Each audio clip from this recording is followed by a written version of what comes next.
Time travel का अर्थ है अपनी इच्छा से पास्ट या फ्यूचर में किसी टाइम मशीन से या वर्महोल से जाना और वापस आना, इसी को टाइम ट्रेवल कहते हैं। यूनिवर्स की हमारी समझ के आधार पर फ्यूचर में टाइम ट्रेवल पॉसिबल है, लेकिन पास्ट में टाइम ट्रेवल पूरी तरह से इम्पॉसिबल हो सकता है। महान भौतिक शास्त्री और गणितज्ञ आइजैक न्यूटन ने कहा था कि स्पेस में आप चाहे किसी भी स्पीड से ट्रेवल कर रहे हों, समय हमेशा एक सी गति से चलता रहेगा। न्यूटन के अनुसार टाइम एक एरो की तरह है जो केवल एक ही दिशा में आगे की ओर बढ़ता है। ना तो समय से पीछे जाया जा सकता है और ना ही समय में आगे जा सकते हैं, अर्थात समय कांस्टेंट होता है। लेकिन दूसरे महान भौतिक शास्त्री एल्बर्ट आइंस्टीन न्यूटन के मत से सहमत नहीं थे। आइंस्टीन ने बताया कि टाइम हर समय एक जैसा नहीं चलता। जैसे किसी नदी में बहता पानी हमेशा एक ही स्पीड से नहीं बहता, कहीं कहीं उसकी धारा बहुत तेज हो जाती है और कहीं कहीं उसकी धारा स्लो हो जाती है। ठीक ऐसे ही टाइम हमेशा एक जैसे नहीं चलता। टाइम को स्पीड और ग्रेविटी के द्वारा स्लो या स्पीड अप किया जा सकता है, स्पीड और ग्रेविटी में बदलाव करके। इसी को कहते हैं टाइम डायलेशन या समय का फैलाव। इमेजिन करो, अगर आप किसी ऑब्जेक्ट में बैठे हो जिसके चलने की गति बहुत तेज है, जैसे कोई एरोप्लेन या कोई स्पेसक्राफ्ट। जैसे जैसे आपके चलने की स्पीड बढ़ेगी, आपके लिए समय स्लो होता जाएगा। लेकिन जो व्यक्ति उस स्पेसक्राफ्ट में बैठा है, उसे टाइम उसी स्पीड से महसूस होगा। उसे तो पता भी नहीं चलेगा कि टाइम स्लो हो रहा है। 1971 में टाइम डायलेशन का पता लगाने के लिए एक एक्सपेरिमेंट किया गया था। इस एक्सपेरिमेंट के लिए 2 एटॉमिक क्लॉक ली गई थी जिनमें टाइम एक सा था। अब एक घड़ी को जमीन पर रखा गया और दूसरी घड़ी को एक एरोप्लेन में रखकर पृथ्वी का राउंड लगाया गया। फिर देखा गया कि दोनों घड़ियों में टाइम डिफरेंस था। जिस घड़ी को एरोप्लेन में रखा गया था उसका टाइम कुछ नैनो सेकंड पीछे हो गया था। इस एक्सपेरिमेंट ने यह सिद्ध कर दिया कि टाइम डायलेशन होता है और इस प्रकार आइंस्टीन की थ्योरी ऑफ टाइम डायलेशन सही साबित हुआ। टाइम डायलेशन को इस प्रकार भी समझ सकते हैं कि अगर आप किसी ऐसे स्पेसक्राफ्ट में बैठे हों जिसकी स्पीड लाइट की स्पीड के बराबर हो, और अगर आप उस स्पेसक्राफ्ट में 1 साल का सफ़र करते हैं, तो आपको तो एक ही साल का सफ़र 1 साल जैसा टाइम लगेगा। लेकिन पृथ्वी पर बैठे किसी व्यक्ति के लिए उतने समय में 900 साल बीत चुके होंगे। लेकिन फिलहाल हमारे पास अधिकतम गति 28,000 किलोमीटर प्रति घंटा है, जबकि लाइट की स्पीड 3 लाख किलोमीटर प्रति सेकंड होती है। फिलहाल तो हम लाइट की स्पीड तो क्या उसके करीब भी नहीं पहुंच सकते हैं। लेकिन बात हमेशा के लिए सत्य नहीं रहने वाली। अभी हमें मशीनी युग में प्रवेश किए हुए मात्र 250 वर्ष ही हुए हैं और हम मंगल तक पहुंच गए। चांद तो हमारे लिए पृथ्वी से बाहर एक स्पेस स्टेशन की तरह हो जाएगा। लेकिन जैसे जैसे समय बीतेगा तो हमारे पास और तेज स्पीड से उड़ने वाले स्पेसक्राफ्ट होंगे। अगर भविष्य में हमने लाइट की स्पीड या उससे निकट की स्पीड प्राप्त कर ली, तब हम उसमें बैठकर टाइम ट्रेवल कर सकेंगे। टाइम ट्रेवल कोई साइंस फिक्शन नहीं है, यह प्रूफ हो चुका है। लेकिन बीते हुए समय या पास्ट में टाइम ट्रेवल नहीं किया जा सकता, क्योंकि सोचो, अगर कोई व्यक्ति टाइम मशीन का उपयोग करके पास्ट में पहुंच गया, मान लो वह अपने ही दादाजी के बचपन में पहुंच गया और उसने अपने दादाजी को मार दिया, तो फिर उसके पिता इस दुनिया में कहां से आए? और यदि उसके पिता का ही जन्म नहीं हुआ, तो फिर उसका जन्म कैसे हुआ? और यदि उसका जन्म ही नहीं हुआ, तो फिर वह कौन है जिसने दादाजी को मारा? यह समय का आपस में विरोधाभास हो जाएगा। पास्ट में ट्रैवल करने में काफ़ी लॉजिकल प्रॉब्लम्स आएंगी, पैराडॉक्स आएंगे, जिसकी वजह से पास्ट में जाने की सोच शायद एक कल्पना ही रहेगी। पास्ट में जाना एक पैराडॉक्स ही रहेगा। इसे एक उदाहरण से और समझ सकते हैं। मान लो आपका भाई या आपका फ्रेंड कार चलाता है और कार चलाते समय उसका एक्सीडेंट हो जाता है और उसकी मौत हो जाती है। ईश्वर करे ऐसा कभी ना हो। यह केवल आपको समझाने का एक तरीका है। और आपके पास एक टाइम मशीन है जिसकी मदद से आप उस समय में पीछे जा सकते हो। तो आप मान लो उस समय में पीछे चले गए जब आपका भाई कार चला रहा था। अब आप उसको रोकने की कोशिश करते हो, लेकिन आपको सड़क पर देखकर कार चलाने का उसका संतुलन बिगड़ जाता है और वह पेड़ से टकरा जाता है और उसकी मौत हो जाती है। इसका मतलब है कि जो घटना पास्ट में हो चुकी है उसको बदला नहीं जा सकता, आप चाहे जितनी भी कोशिश कर लें। लेकिन पास्ट में जो हो चुका है उसकी झलक देखी जा सकती है। इमेजिन करो, एंड्रोमेडा गैलेक्सी हमसे 2.5 मिलियन लाइट ईयर्स दूर है, जहाँ से लाइट को भी हम तक पहुँचने में 25 लाख साल लग जाते हैं। अब अगर वहाँ प्रेजेंट में कोई तारा विस्फोट करता है तो विस्फोट की इमेज हम तक पहुँचने में 25 लाख साल लग जाएंगे। अर्थात हम पृथ्वी पर उस विस्फोट को 25 लाख साल बाद देख पाएंगे, क्योंकि विस्फोट की इमेज भी तो लाइट ही है जो ट्रेवल करती हुई 25 लाख साल बाद हमारी आंखों तक पहुंचेगी। आज हम जो एंड्रोमेडा गैलेक्सी को इमेज देख रहे हैं वह 25 लाख साल पुरानी है। अब कल्पना करो कि हम अचानक एंड्रोमेडा गैलेक्सी में पहुंच जाएं और वहां से बड़े से टेलीस्कोप से अपनी पृथ्वी को देखें, तो वहां से हम पृथ्वी को 25 लाख साल पुराना देख पाएंगे।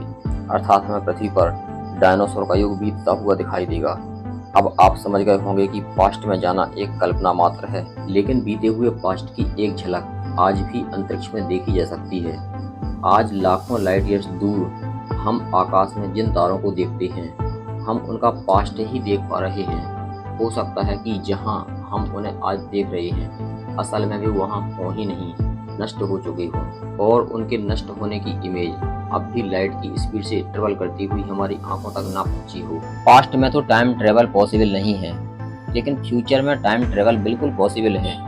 इसे साइंस भी प्रूव कर चुका है। अब फ्यूचर में टाइम ट्रेवल कैसे संभव है? फ्यूचर में टाइम ट्रेवल के दो तरीके हैं। पहला, हम लाइट की स्पीड से चलने वाले स्पेस यान में बैठकर समय बिताएं या ट्रेवल करें।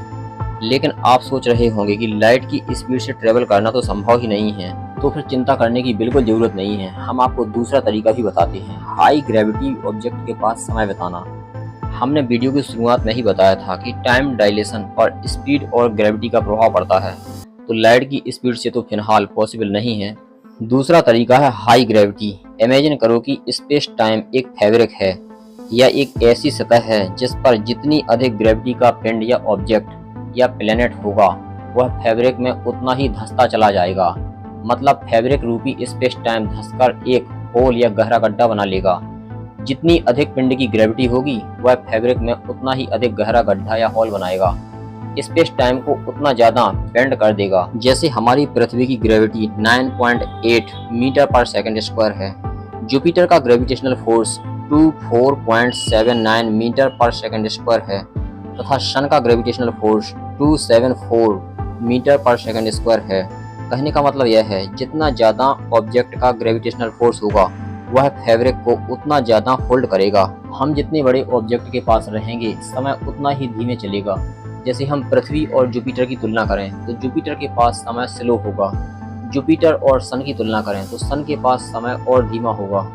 लेकिन यूनिवर्स में सबसे ज़्यादा ग्रेविटी ब्लैक होल्स की होती है, तो ब्लैक होल्स के पास समय सबसे धीमी गति से चलता है। अगर आपने इंटरस्टेलर मूवी देखी हो तो उसमें उसका हीरो एक ब्लैक होल के पास प्लेनेट पर उतरता है। वहाँ उसका बताया हुआ 1 घंटा उस प्लेनेट के बाहर रह रहे लोगों के लिए 42 दिन के बराबर होता है। और यह साइंस भी प्रूव कर चुका है कि ब्लैक होल के पास टाइम डायलेशन होता है। खैर ये तो मूवी की बात हुई, लेकिन अभी हमारे पास ना तो ब्लैक होल तक पहुंचने की क्षमता है और ना ही हमें ये पता है कि ब्लैक होल के पास कोई जीवित भी रह सकता है या नहीं। दोस्तों, क्रायो स्लीप भी फ्यूचर में टाइम ट्रेवल का एक रास्ता हो सकता है। यहाँ क्रायो स्लीप में स्लीप शब्द से अर्थ है नींद लेना, लेकिन नींद यहाँ 2-4 घंटे वाली नहीं। यहाँ नींद जो है महीनों, वर्षों या सदियों की है, वो भी अत्यंत ठंडे तापमान पर -196 डिग्री सेल्सियस तापमान पर। आप सोच रहे होंगे यह कैसे संभव है? आप बिल्कुल सही सोच रहे हैं। फिलहाल तो यह असंभव ही है, क्योंकि यदि ह्यूमन बॉडी का टेम्परेचर 25 डिग्री सेल्सियस से नीचे कुछ देर तक रहे तो उसकी मौत हो सकती है। यह बात बिल्कुल सत्य है। लेकिन सोचो यदि कोई ऐसी मशीन हो जिसमें व्यक्ति अत्यंत ठंडे तापमान पर सोता रहे। इतने ठंडे तापमान पर उसके शरीर में सभी केमिकल रिएक्शन रुक जाएंगे और उसका शरीर लंबे समय के लिए प्रिजर्व हो जाएगा, और फिर उसे फ्यूचर में वापस वह मशीन जगा दे और उसका शरीर एक्टिव हो जाए। तो इसी को हम क्रायो स्लीप कह रहे हैं। क्रायो स्लीप की थ्योरी के अनुसार यदि किसी 25 वर्ष के नौजवान को क्रायो स्लीप में सुला दिया जाए और उसे 200 वर्ष पश्चात जगाया जाए तो 200 वर्ष बाद भी उसकी आयु 25 वर्ष ही होगी। नासा ने अंतरिक्ष यात्रियों के लिए एक क्रायोजेनिक स्लीपर चैम्बर विकसित किया है। इसमें अंतरिक्ष यात्री 2 सप्ताह तक एक्सपेरिमेंटल नींद लेंगे। सोचो यदि यह संभव हो गया तो फिर हम अमर हो जाएंगे या अमरता के बहुत करीब हो जाएंगे। फिर हम 2 या 4 घंटे वाली नींद नहीं बल्कि सालों या सदियों वाली नींद ले सकते हैं। दोस्तों, अभी तक हमने आपको फ्यूचर में टाइम ट्रेवल करने के 3 तरीके बताए हैं। हो सकता है भविष्य में इनमें कोई भी संभव हो सके। आपको क्या लग रहा है कि वैज्ञानिक शायद सनकी या पागल होते हैं जो इस तरह की बातें सोचते हैं? लेकिन वैज्ञानिकों की इसी सनक की बदौलत आज हमारे पास मोबाइल है, टीवी है, इंटरनेट है, हवा में उड़ने की ताकत है। आज हम धरती के किसी भी कोने में बैठकर एक दूसरे से बात कर सकते हैं। आने वाले 20 से 30 सालों में मंगल पर आज जाना तो ऐसा हो जाएगा जैसे फ्लाइट लेकर विदेश यात्रा कर रहे हों। स्टीफन हॉकिंग ने सही कहा था, अगर मनुष्य अपनी जाति को बनाए रखना चाहता है तो उसे बहुत जल्दी पृथ्वी छोड़कर अपना बसेरा दूसरे एक्सोप्लैनेट पर ढूंढना पड़ेगा। स्टीफन हॉकिंग की सोच गलत नहीं थी, क्योंकि हो सकता है अंतरिक्ष से कोई बड़ा एस्ट्रॉयड पृथ्वी से आकर टकरा जाए और हम भी डायनासोर की भांति इतिहास बनकर रह जाएं। हो सकता है कि एस्ट्रॉयड ना भी टकराए, लेकिन हमने अपने विनाश का सामान यानी परमाणु बम बना लिए हैं। बस किसी सनकी व्यक्ति के ट्रिगर पर उंगली रखने की जरूरत है, फिर विनाश इतना भयानक होगा कि हम जापान में इसे देख चुके हैं।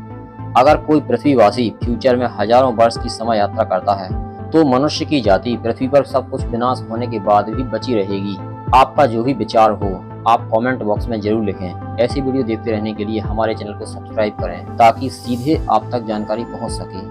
और अब हमें जाने की आज्ञा दें, फिर किसी रोचक और रहस्यों से भरे वीडियो में फिर मिलेंगे। तब तक के लिए नमस्कार, जय हिंद।